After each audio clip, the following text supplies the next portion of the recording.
Hello genius community. So നിങ്ങൾക്കറിയാം NCERT ക്രാക്കറിനെ പറ്റിയിട്ട് already നമ്മൾ ഇതിനെപ്പറ്റി വളരെ ഡീറ്റെയിൽ ആയിട്ട് സംസാരിച്ചിട്ടുണ്ട്. സോ NCERT ക്രാക്കർ എന്ന് പറയുന്ന സമയത്ത് തന്നെ ഞാൻ ജസ്റ്റ് ഒരു ഇൻട്രോ നിങ്ങൾക്ക് തരാം. നോർമലി നമ്മുടെ NCERT ടെക്സ്റ്റ് ബുക്കിനെ നമ്മുടെ NCERTലെ ഓരോ പേജസിനെയും ഇപ്പോൾ for example motion in Australian ഫിസിക്സിൽ വരുന്ന സമയത്ത് മോഷൻ ഇൻ ഓസ്ട്രേലിയ എന്നുള്ള ചാപ്റ്ററിൻ്റെ ഫസ്റ്റ് പേജിന് കറസ്പോണ്ടിങ് ആയിട്ട് ആ ഫസ്റ്റ് പേജിൽ നിന്ന് വരാൻ ചാൻസ് ഉള്ള ഒബ്ജക്റ്റീവ് ക്വസ്റ്റ്യൻസിനെ നിങ്ങൾക്ക് സെക്കൻഡ് പേജിലേക്ക് തയ്യാറാക്കിയിരിക്കുന്ന മെറ്റീരിയലാണ് നമ്മുടെ ക്രാക്കർ. അത് ഈച്ച് സബ്ജക്റ്റ്, അതായത് ഫിസിക്സിനും കെമിസ്ട്രിക്കും ഓരോ ചാപ്റ്ററിനെയും ഓരോ പേജസിനെയും അതിൽ നിന്ന് ഏതൊക്കെ ചോദ്യങ്ങൾ വരുമെന്ന് വ്യക്തമായിട്ട് പ്രിപ്പയർ ആയിരിക്കുന്ന നമ്മുടെ ബുക്കാണ് ക്രാക്കർ.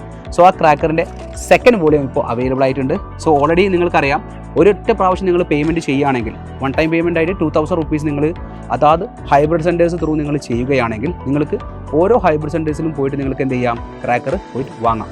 സോ സെക്കൻഡ് വോളിയമാണ് ഇപ്പോൾ അവൈലബിൾ ആയിട്ടുള്ളത്. സോ എത്രയും പെട്ടെന്ന് നിങ്ങൾ തൊട്ടടുത്തുള്ള നിങ്ങളുടെ ഹൈബ്രിഡ് സെൻറ്ററിൽ പോയിട്ട് ഇത് വാങ്ങുക. ഇനി ഇതുവരെയായിട്ട് ഇത് വാങ്ങിയിട്ടില്ലെങ്കിൽ നിങ്ങൾക്ക് നിയർ ആയിട്ടുള്ള സൈലത്തിൻ്റെ ഹൈബ്രിഡ് സെൻറ്ററിൽ പോവുക, വൺ ടൈം പേയ്മെൻറ്റ് ചെയ്യുക, എന്നിട്ട് ഫസ്റ്റ് വോളിയം സെക്കൻഡ് വോളിയം വാങ്ങുക. അതേപോലെ ഇനി തേർഡ് വോളിയം ഫോർത്ത് വോളിയം ഒക്കെ അപ്ഡേറ്റ്സ് നിങ്ങൾക്ക് ആപ്പ് വഴിയും അതേപോലെ തന്നെ വാട്സപ്പ് കമ്മ്യൂണിറ്റി വഴിയും നിങ്ങൾ അറിയിക്കും. എത്രയും പെട്ടെന്ന് NCERT ക്രാക്കറും കൂടി വാങ്ങി അടിപൊളിയായിട്ട് പഠിച്ചു തുടങ്ങാം. All the very best. By.